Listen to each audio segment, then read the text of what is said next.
Hello and welcome to the 7th video podcast in Humanities and Western Civilization. We are officially past the halfway point and we are in the second half of the term, so we are getting closer to the end. In this podcast, we're going to be looking at the Middle Ages, specifically the High Middle Ages. This is the period when you imagine the Middle Ages and you imagine knights on horseback and shining armor and all of that. All the trappings of the Middle Ages, this is the period which that most closely approximates. And we're also going to take a look at the end of the Middle Ages, which is really a series of massive crises which Europe has to deal with and fundamentally changes it on its way to becoming modern. Learning objectives in this podcast are: Number 1, describe Europe's economic, political, and military expansion in the High Middle Ages. Number 2, assess the intellectual and cultural developments of the High Middle Ages. And finally, number 3, discuss the crises of the 14th and 15th centuries. That's what ends the Middle Ages. So here you see the timeline that we looked at in the last podcast. So in the last podcast, we were examining the early Middle Ages, which is roughly from 500 to 1000. And as I described, it's really a transition period. It's where Europe transforms from the Roman Empire into something really distinct and unique. The High Middle Ages, which is the subject of this podcast, is really the time period which you would see all the trappings of the Middle Ages, which you probably would associate with that time period. So that would be knights in armor, jousting, chivalry, and all of that. And then we'll also be discussing the late Middle Ages, which is roughly from 1300 to 1500. And basically, the late Middle Ages is one bad thing after another bad thing happening. It's a series of crises, one after another. Everything from the Black Death, which kills a third of the population of Europe, a huge Great Famine, a war that lasts a century, a major crises in the Papacy where we have one pope, two popes, three popes all at the same time. It's all very exciting stuff, but that's what ends the Middle Ages. That's what brings us into the early modern period. And in the next podcast, which we'll be doing next week, we'll be looking at the Renaissance. And the Renaissance is this movement which starts in Italy, and it transcends both the medieval period and the modern period, and in some ways it's what brings us from one period into the next. But I wouldn't put it all on the Renaissance. There's lots of other things going on at the end of the Middle Ages which would suggest that we're entering into a modern period besides just the Renaissance, but we'll talk a little bit more about that next week as well. So one of the first differences that you notice in the High Middle Ages is that there are just more people compared to what there had been in the early medieval period. The population has greatly expanded. There are a variety of reasons why this is the case. One important reason is that the world, not just Europe, the world entered into a warming period. It's sometimes referred to as the medieval warming period. And we're not entirely sure why it happened.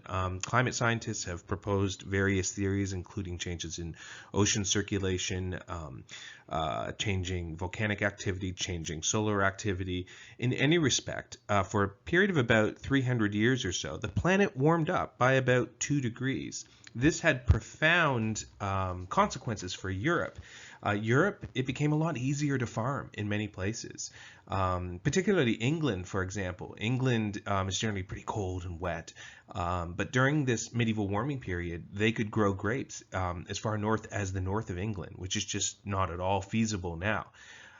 So this is contributing then to a surplus of food that is aiding in greater population. At the same time, there also were some developments with respect to agriculture.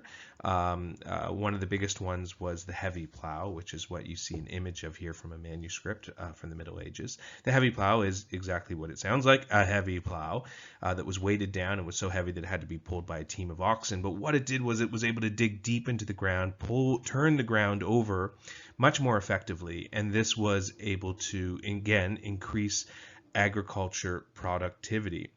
This is all happening in a period in which Europe is more at peace than it ever has been before.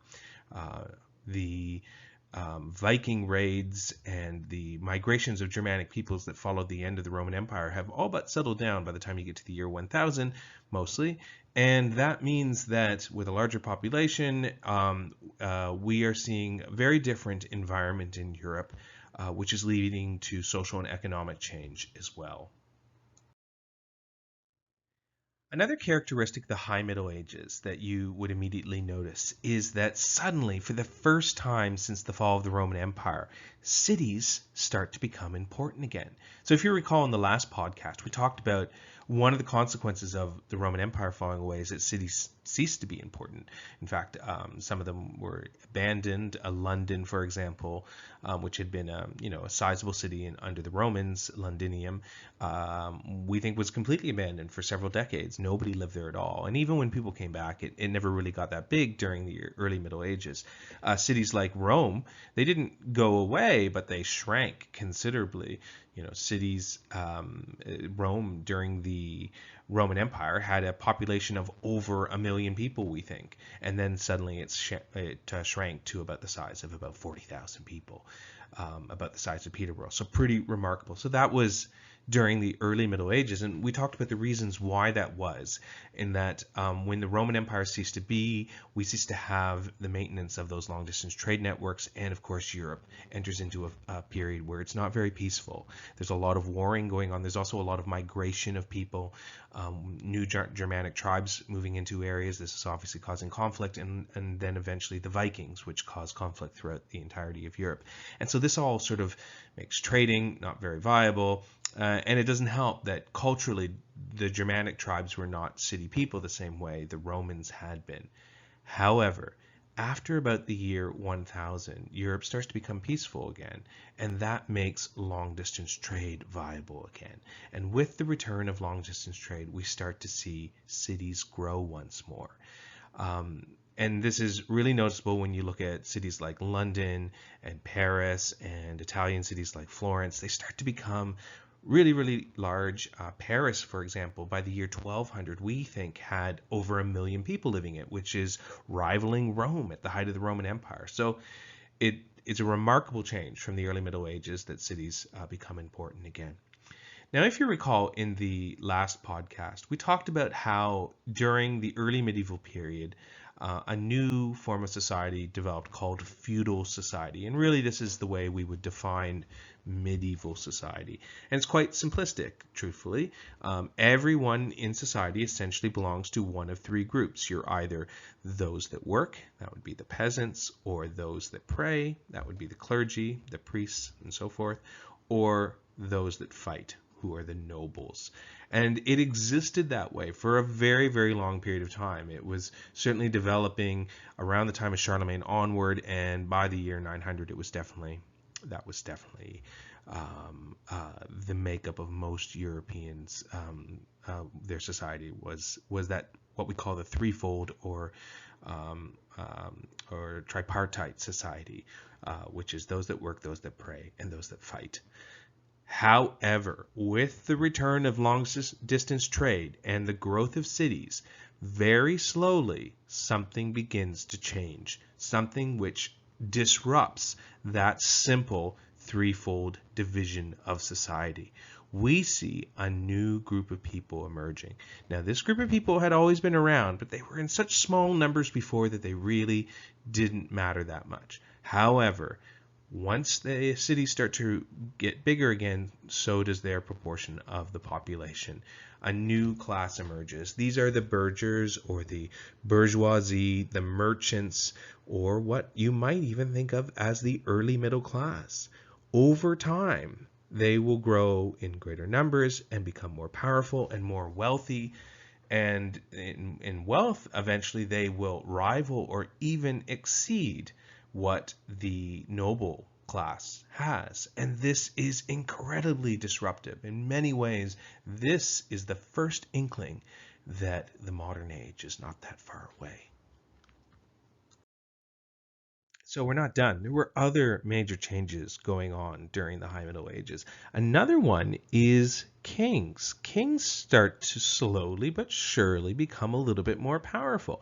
Now, if you recall, kings, we talked about in the last podcast during the Middle Ages, generally didn't have much power at all. And this may be a bit counterintuitive to the way most people who maybe haven't studied the Middle Ages in depth think about kings in the Middle Ages. They imagine them as being powerful, and I very clearly, argued that they were not powerful. In fact, they really, really had to rely on nobles to get anything done. They were very weak, all things considered, and that nobles pretty much can do what they want in their territory. So local warlords is where the power is at. Now, in the High Middle Ages, corresponding with this growing wealth of trade and with the greater population, we also see governments start to get bigger again too, and they start to become more complex, and we see a growth of sort of a governmental bureaucracy, hints of, again, what we're going to see even more of by the time we get to the modern period. And this slowly allows kings to start to become more powerful. The other thing that changes too is that royal dynasties, that is sort of the families that are ruling each sort of kingdom in Europe, become fairly well established. And so there's a certain stability and continuity knowing that that king's family is going to continue to control. Probably the best example of this is in France, the Capetian dynasty, where there was just an uninterrupted son after son after son after son who was king of France for hundreds of years. So the stability that accords kings also essentially gives them more power as well. It's also a great time of castle building. So, when you think of medieval times, you probably think of castles. At the bottom left there, you see that's a picture of Dover Castle, which was built in the 11th century, and it's sometimes referred to as the key to England because of its important defensive position. And it was built on the orders of William the Conqueror, who you see in the picture above. William was a Duke of Normandy. We'll talk about him a little bit more later on, who invaded and conquered England. And he really was an example of a powerful medieval king. He established his rule throughout the kingdom of England and built castles all over the place to solidify his control. So I don't want you to think entirely that kings have become, all powerful, because they haven't yet. But slowly but surely, the whole idea of the relationship of feudal oaths begins to slowly lose importance a bit compared to a concept of a universal law.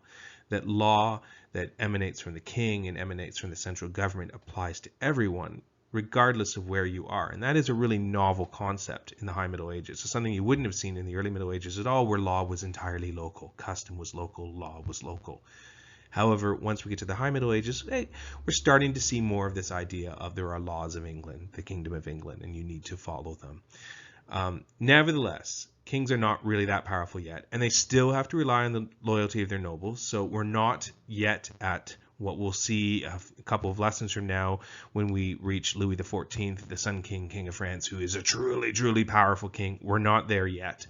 We're just seeing kings being slightly more powerful than they were before.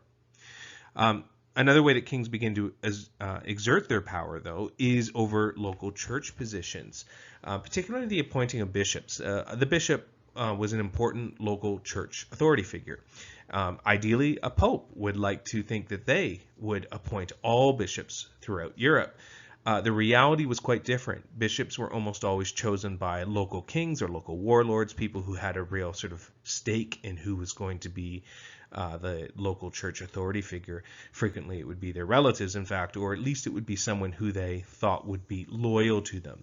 This obviously would bring them in direct conflict with popes, who believed that it was their right and their privilege to be able to choose bishops. And this would eventually, of course, reach a tipping point where kings and popes would have to sort it out. And in the end, it will be the popes that lose. Kings will exert their power. So nowhere was this conflict between popes and kings more clearly seen than in the German-speaking area, particularly Saxony, which you see on the map there towards the top, and a powerful king known as Otto the First. Otto the First would actually found something that historians refer to as the Holy Roman Empire. More on that in a moment. It's not the Roman Empire. I know it's confusing. It has the same words. I will explain the difference in just a moment. But first, a little bit about Otto. So Otto, first and foremost, he used his military might to extend his power from Saxony to essentially, through military campaigns and also through a bit of diplomacy, to basically bring all of the German-speaking lands of Europe underneath his control. And he amalgamated all of these different little kingdoms and princedoms and stuff into a loose amalgamation of princedoms. And this is what became known as the Holy Roman Empire. Now, first of all, I say it is loose. It's not like a kingdom where Otto essentially had complete control over all of these little independent princedoms, which in fact he actually, a lot of those were ruled by family members of his. Rather, it was more akin to what the EU is today, that it was a closed sort of trading network. It was they shared obviously culture and language, and there were some sort of common laws throughout. But for the most part, it was very, very loose compared to, say, a kingdom. So about the Holy Roman Empire, which is what this amalgamation came to be known. First of all, it's not the Roman Empire, even though they called it that.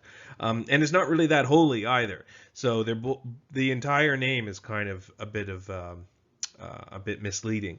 First of all, they called it the Roman Empire because there was always this desire to harken back to the glory days of Europe when there really was a Roman Empire, and to associate whatever you were doing now with the Roman period. In the same way that when Charlemagne was crowned emperor by the Pope in Rome, there was this very clear attempt to associate it with sort of this rebirth of the Western Roman Empire. But let's be clear, this is German-speaking loose amalgamation of princedoms that really has nothing to do with the Roman Empire at all, even though they called it that. And in terms of holiness, well, I suppose it was no more or less holy than any other part of Europe. But given that Otto and his successors were pretty much in constant conflict with the Pope, you might argue that they weren't particularly holy. The term the Holy Roman Empire was not even used by Otto, but it was used by later rulers and also by historians. And there will be a Holy Roman Empire for a long time. It will be dealt a near death blow in the Protestant Reformation, when a massive civil war that lasts for 30 years, the 30-Year War, will tear it apart. And but the final death blow actually won't happen until Napoleon, believe it or not, who will finally end the Holy Roman Empire. So it exists for quite some time. So another major development that happened in the High Middle Ages was the Norman invasion of England. Now, I already introduced you sort of to the main character in this, which is William the Conqueror. This is William was based here in Normandy, and so the Norman invasion saw his troops enter into England here along the coast, and there, of course, where you see that star was where the famous Battle of Hastings took place, where the English lost. If you grew up in England, English like to say that this was the last time that they were invaded, which was, nearly 1,000 years ago, almost. What was the Norman invasion? So if you recall in the last podcast, England had been slowly conquered and slowly settled by Germanic tribes, the Angles and the Saxons. And eventually, those Anglo-Saxons coalesced into a single kingdom of England with their single language of English. We saw Alfred the Great help that unification along. In 1066, the current king of England, Edward, he died without a clear heir. and this, whenever this happens, whenever a king dies without a clear heir, it's always a bit of a crisis. He was succeeded by his brother-in-law, Harold Godwinson, but he was challenged by William, who was a Duke of Normandy for the crown. So Normandy was settled by Vikings. In fact, the very name Normandy comes from the name Norse, like the Norsemen, that's one of the ways that Vikings were described, as the Norsemen. It had been settled by Vikings hundreds of years before. Now, those Vikings had long since been, they had dropped their Viking language, and now they would have spoken French. The Duke of Normandy was technically a vassal to the King of France. So if you recall from the last podcast what a vassal is, that means that the Duke of Normandy owes allegiance to the King of France, and he owes military service to the King of France.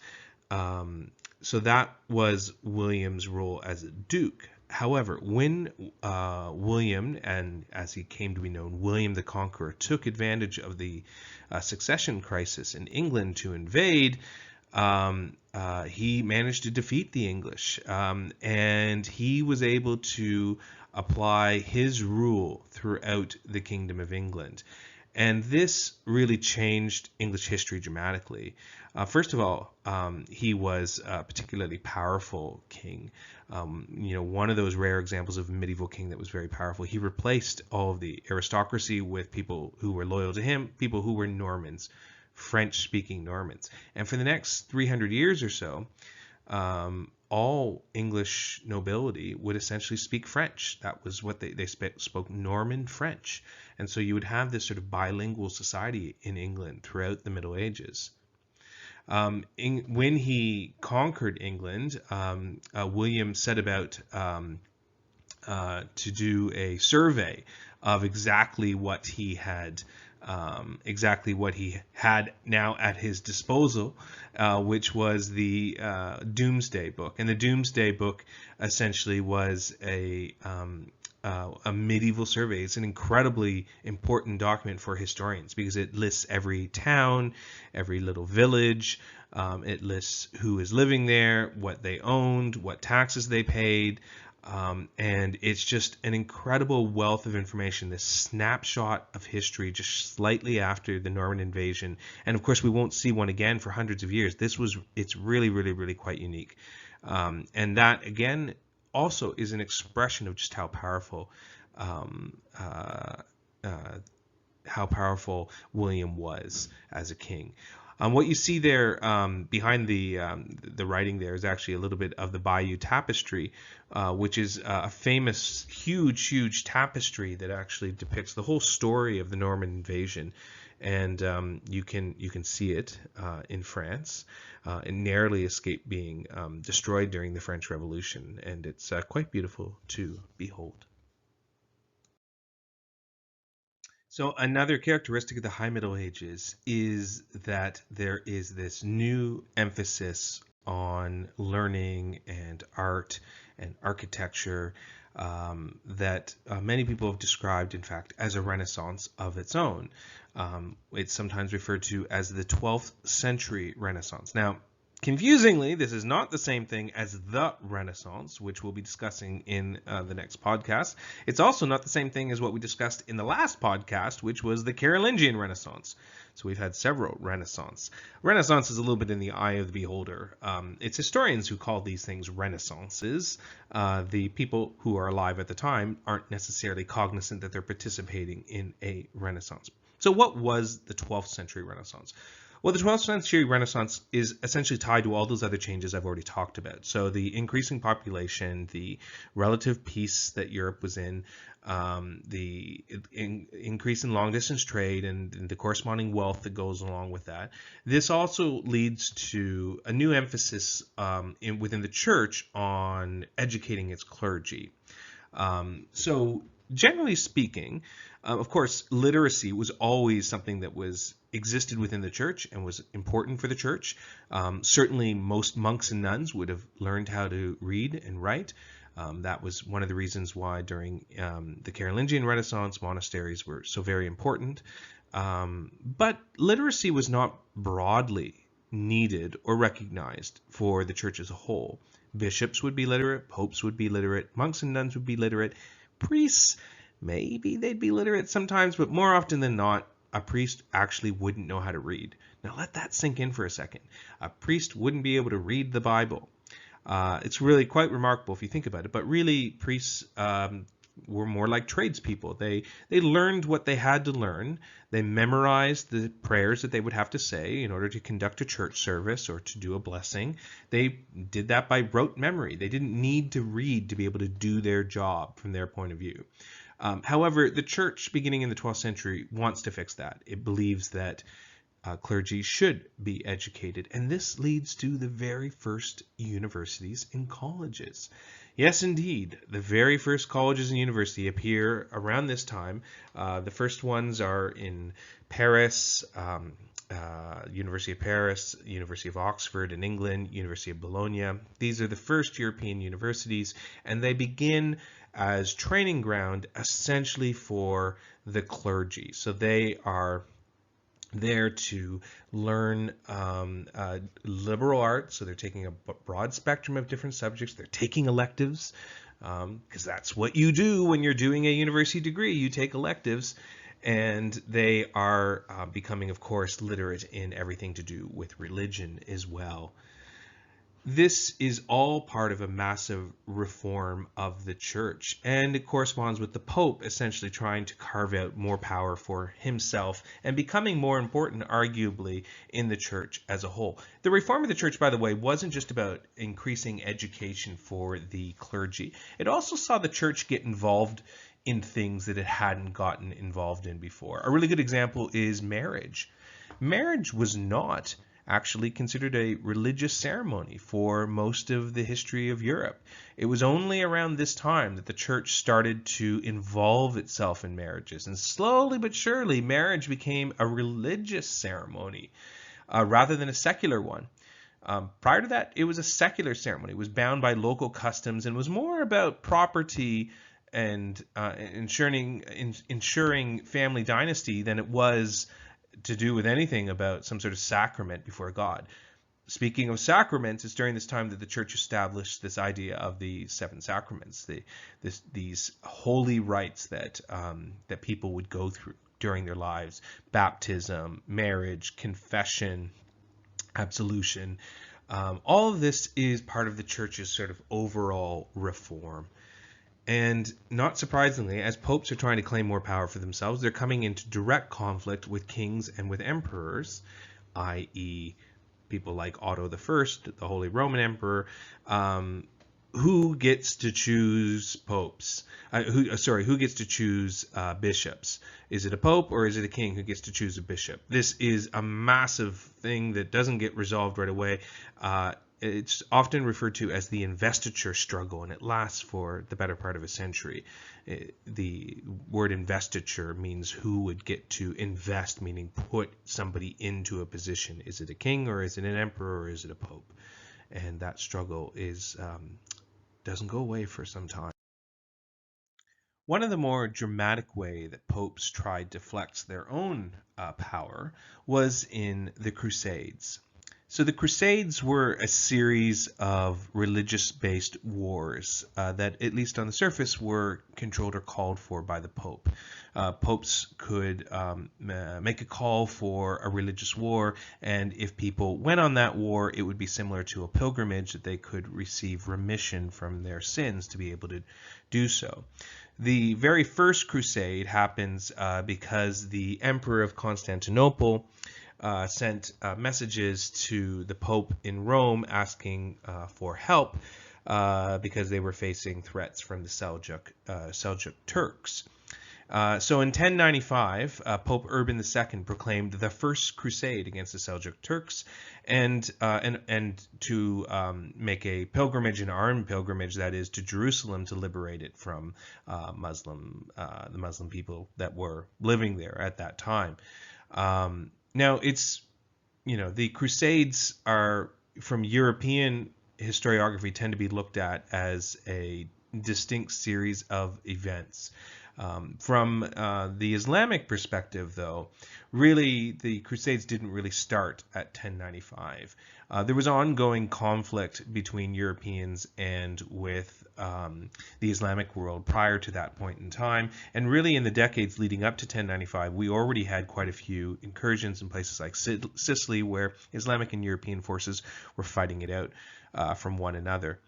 The First Crusade was successful from the European point of view, that they did manage to conquer Jerusalem, and there they set up what was called the Latin Kingdom of Jerusalem, which was a crusading Christian state, and they set up a new king that would be in charge of that. It wouldn't last. Ultimately, by the 13th century, it was gone, and there would be many other crusades after that.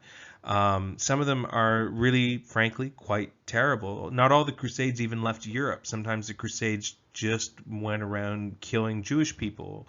The kingdom of Jerusalem, the Latin kingdom, lasted for about 100 years or so, 200 years.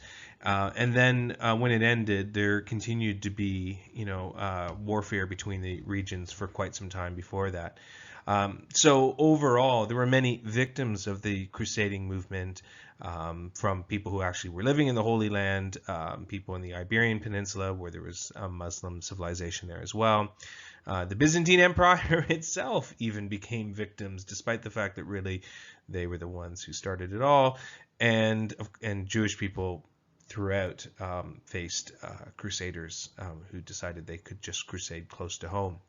An interesting perspective, though, is that the Crusades also did bring together two cultures that for quite a bit of time actually ended up living in peaceful coexistence. So if there is an upside to it, it's the cultural exchange that happened between the Islamic world and the European world.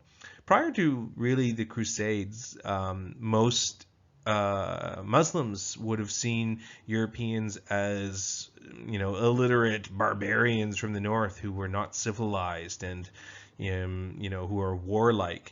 And when we had the close cultural contact, the Islamic world had already been thoroughly invested in studying in the Greco-Roman Byzantine tradition of philosophy and medicine and geography and all of that. And had the Crusades not happened, had we not had that interaction, likely most of those texts would have been unknown to Europeans, and the European Renaissance would have likely ultimately not have happened either. So I suppose there's a little bit of a plus side in an otherwise pretty nasty business all around. And this brings us to the late Middle Ages. If the early Middle Ages was a transition period from the Roman times into the medieval period, then the late Middle Ages are a transition out of the medieval period. Here we start to see Europe start to become more modern. But the transition is far from pretty. In fact, it's just one bad thing after another. It's one crisis after another. The first of which is a massive famine that happens in the early 14th century. And I'm going to describe each of these in much more detail. I'm just going to list them right now. The second of which was the Black Death, which swept across Europe, killing about a third of the population in the most horrible, gruesome way you could possibly imagine. Then there was this massive crisis in the Papacy. All this is happening around the same time, where there was one pope, two popes, then three popes. Europe was all divided. And finally, there is a war that lasts for 100 years. So, the grandchildren are still fighting the same war that the great-grandparents were fighting. The 100 Years' War between England and France. So let's take a look at each of these in a little bit more detail. So one of the first crisis I'm going to talk about is famine. So by the time we get to the year 1300, that nice period of the medieval warming period is over, and farming suddenly becomes much more difficult again. The worst of these famines, there were several of them, but the worst of them was between 1315 and 1317. With the medieval warming period being over, and also just by simply the chance variations on weather, there was a series of bad harvests, and this was coupled by the fact that Europe had very little breathing space to have a famine because they were already overpopulated with respect to the availability of food. And of course, the people who felt these famines the most were the people at the bottom rung of society, where peasants were starving to death in many places in Europe. But this, of course, would only be the first of several crises that would be facing Europe.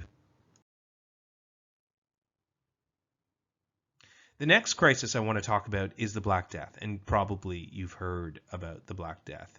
So the Black Death, in Europe anyway, had its run between 1346 and 1353, but it came back several times after that over the centuries. It killed, during the 1346 to 1353 period, at least a third of the population, but some estimates even put it as high as 60%, two-thirds of the European population. It was a nasty, nasty way to die. We now know that it was a bacterial infection, and we know that it was likely carried by fleas, which were on rats, and everyone, young and poor, in medieval Europe lived in close proximity to rats. So even if you were a noble, you would have lived pretty close to rats. Rats were everywhere. And if you got the plague, which is sometimes referred to as the bubonic plague or the Black Death, if you got it, there were basically two different types that you could get. Both of them are pretty awful, but one of them was more survivable than the other one. The first one was the one that caused these huge swellings in your neck and in your groin, where these huge sort of balls of pus and fluid would swell up, and sometimes they'd burst and be horribly painful, and you could bleed to death, and incredibly disgusting. It'd be in your armpits and your, on your neck. And believe it or not, you could survive that one. However, the other one was much more deadly, and that was the pneumonic form of the Black Death. And if you got that, it was in your lungs, and you essentially were dead within hours. Now, as I said, the Black Death didn't just affect Europe. It actually, we now know, affected the entirety of the old world, practically, from China all the way through India, across Asia, and into Europe. We just happen to have the best records for Europe during this time. And so we know the most about what was happening in Europe, but it was a sickness that affected so many people across Eurasia. So the Black Death, though, did have some consequences to history, more than just, the gruesome deaths of millions of people. When the Black Death finally petered out, one of the biggest effects that was felt was that there were no longer enough people to farm the fields anymore. So if you were a noble and you had peasants, maybe by chance your peasants survived just fine, but the peasants in the neighboring manor down the road, maybe almost all of them died. And what you can imagine happening under those circumstances is it puts a lot of incentive for people who did not have very many peasants survive to pay higher wages to try to lure peasants away. And this essentially is the beginning of the end of serfdom in Europe. It slowly but surely starts to change things. So this lower population of peasants ultimately spurred economic changes, and in the long run, it would bring about liberation from serfdom. But in the short term, though, there was quite a bit of a reaction against the changes that were happening. All of this comes to a head in the English Peasants' Revolt of 1381, and that's what you see an image of there. That's the priest, John Ball, who was one of the leaders of the English Peasants' Revolt. So the English Peasants' Revolt was this massive peasant uprising and rabble that eventually made its way to try to meet with the king in London, and then the leader of the English Peasants' Revolt was betrayed. And anyway, it's all very dramatic, and it was suppressed, and it didn't actually make the changes that it needed to make. And in fact, afterwards, the government passed all kinds of very repressive acts against peasants. But you can't really change the ultimate underlying economics. And slowly but surely, the changes were going to take place. And so had the Black Death not happened, you could make an argument that the modern world wouldn't have happened either, because the liberation of peasants and this change from serfdom and feudal society to something with a more fluid labor class would never have happened without the Black Death. So another one of the big changes and big crises that happened was the final mashup fight between the popes and kings. So remember, we talked about earlier that this had been building for quite some time. We had seen fights between popes and kings in the investiture controversy, which was who had the right to appoint bishops into a particular position. Popes had really butted head against the Holy Roman emperors. Those are the German emperors that aren't holy and aren't Roman. But it would actually be a French king, Philip IV, that would really finally go to war against a pope. So the Pope Boniface VIII, and you see him there down at the bottom. Boniface very strongly believed in the power of popes.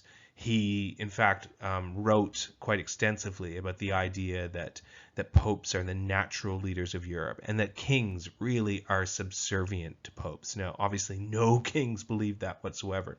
And it came to a head when Boniface tried to say that the king had no right to tax any clergy within France. So the king, Philip IV, believed that he could tax anyone he wanted in his kingdom, including clergy. And Boniface said, no, you can't do that. So what did Philip do? Well, Philip essentially organized a crew of goons who went down to Rome, and they kidnapped Boniface and they beat him to death. And then after that, well, Philip was not going to have any pope doing whatever he wanted in far off Rome. He decided that he would choose who the next pope would be, and that the pope would live in France, in Avignon, in fact, in the south of France. And this became known, at least by people outside of France, as the Babylonian captivity, because between 1309 and 1377, the Pope would live in France and would be under the thumb of the French king. They would essentially be a figurehead and not powerful whatsoever at all. Now, eventually, finally, a pope in Avignon became courageous enough to stand up to the French king. But of course, this didn't work out so well either. So Gregory XI was the name of that pope. And he decided that he was going to return the papacy to Rome. He wasn't going to live in Avignon anymore. And so he went to Rome, but he had the misfortune of dying about a year after he got there. And then what happened next was that the French king wanted a new pope of his choosing. The other leaders of Europe wanted their own pope to be in charge. And suddenly we had one pope, two pope, and then eventually three popes. And then, of course, everywhere in Europe, they lined up behind one pope or the other pope. And so this was a schism. It's sometimes referred to as the second great schism of the Christian church. The first great schism being the one that happened between the eastern half and the western half of the church, which created, the Orthodox side of the church with the Patriarch in Constantinople and the western side of the church with the Pope in Rome. Well, this is called the Second Great Schism, or the Western Schism. And so between 1378 and 1417, there really is no agreement on who the Pope is, which is a pretty long time to not know. During this time, things still have to get done. Decisions still have to be made. Theological disputes still have to be settled. Heretical movements have to be suppressed, etc., etc. So we actually see the church go back to how they used to decide things before there were popes, which is with councils. So we see during this time the re-emergence, I would say, of conciliarism. Conciliarism is decision-making by councils. So church leaders would get together, they'd hash it out, they'd argue, they'd debate, and they'd decide what's best for Christians everywhere. This is the way things were done in the early days. If you think about Constantine calling the Council of Nicaea, way back in the 300s, where they sorted out the basic tenets of Christianity and what they were going to be. So conciliarism has a brief comeback during the one pope, two pope, three pope period. And finally, the other major crisis that happens in the Middle Ages is the Hundred Years' War, which, if you think about it, a war that lasts 100 years is absolutely astounding. And it is a war between England and France. And at its heart, it's over English claims to territory within France. So we think of France as, French, obviously. But for most of the Middle Ages, actually, some of what is now modern day France was actually under the control of the English king because of marriage. Remember that during this time period, modern states don't really exist. So land is really thought of as almost like personal possessions. So if you married a French noble who controlled a lot of territory in France, well, then you're essentially getting that territory under your control. And that's exactly what happened with English kings. But of course, over time, French kings didn't like the idea of English kings having any control over France, and thus the two sides went at it in a massive war. For most of the war, England was quite successful and was pushing back France to the point where at one point France really was down to an area around Paris, and the king was on the verge of losing it all. And then one of the most remarkable individuals in history, and mysterious in many ways, emerges, and that is Joan of Arc, a teenage peasant girl. Emerges onto the scene. Now, we don't know that much about Joan the person. She claimed to have had visions from God, and she claimed that God had sent her to help the King of France and to help France push the English out. Now, who knows? Maybe Joan really was having visions from God, or maybe she was schizophrenic.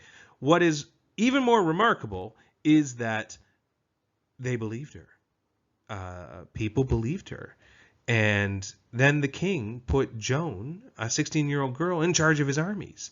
Again, even more remarkable, it worked.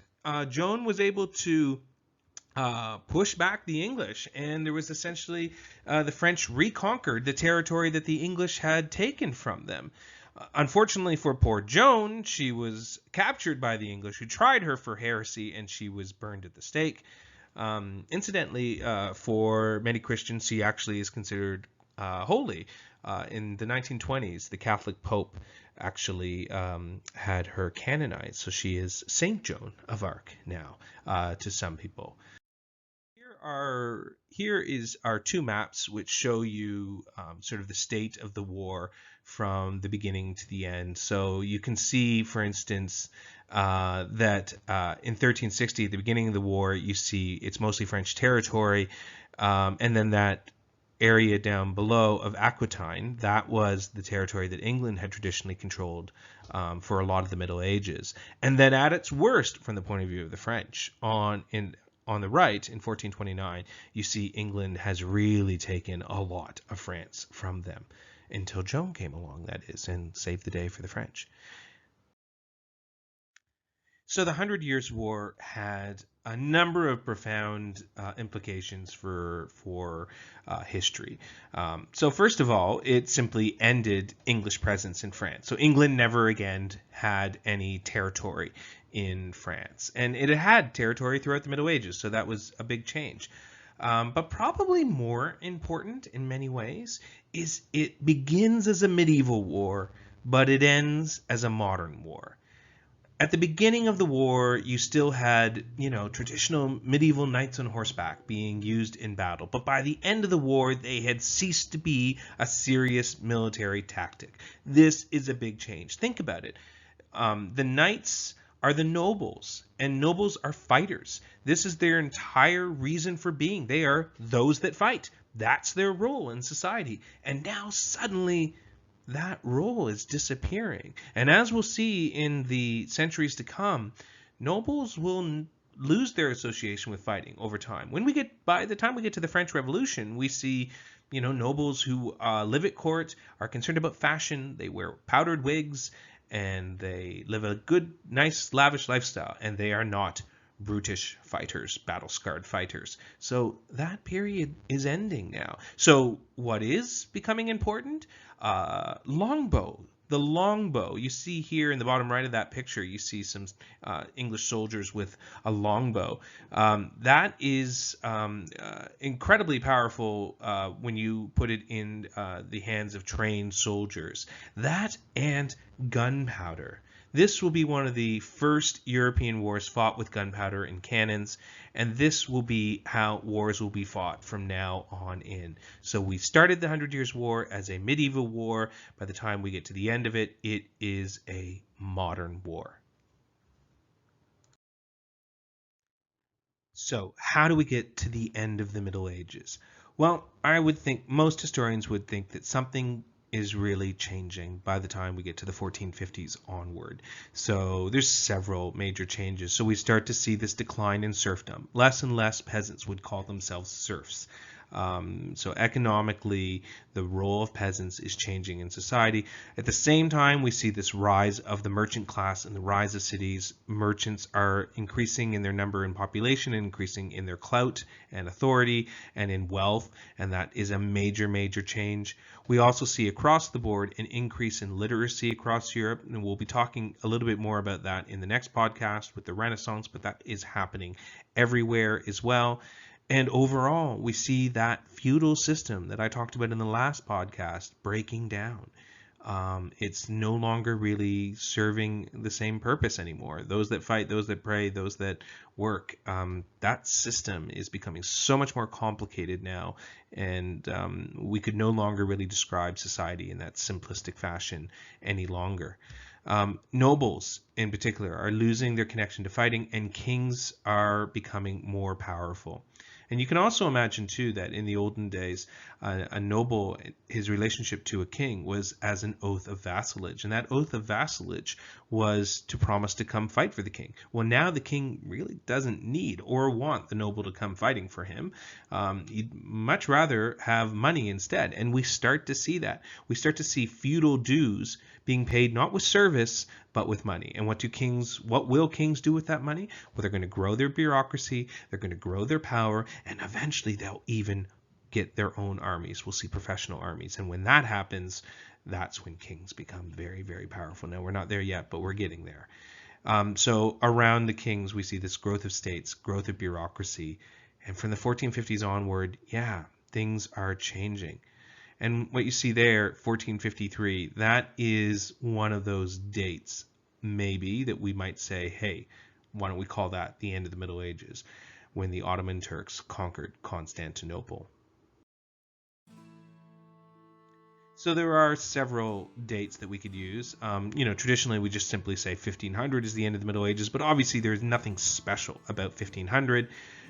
Key dates that we could use is 1453, as I said, the fall of Constantinople. So the end, finally, of the Roman Empire. After all of this time, we could finally say, yes, the Roman Empire is over in 1453 because the Ottoman Turks conquered Constantinople. They renamed it Istanbul.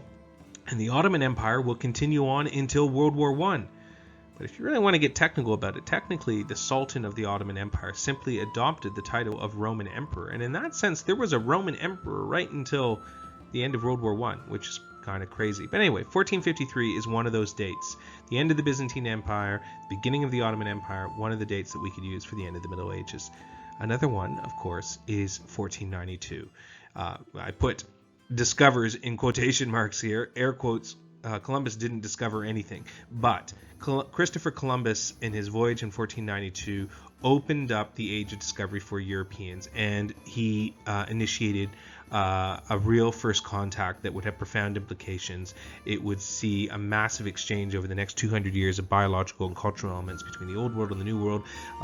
Countless millions of indigenous people would die, and Europe would no longer be the same now that it is looking outward to exploit other places. And so from 1492 onward, big change. And so that is also a important date potentially for the end of the Middle Ages.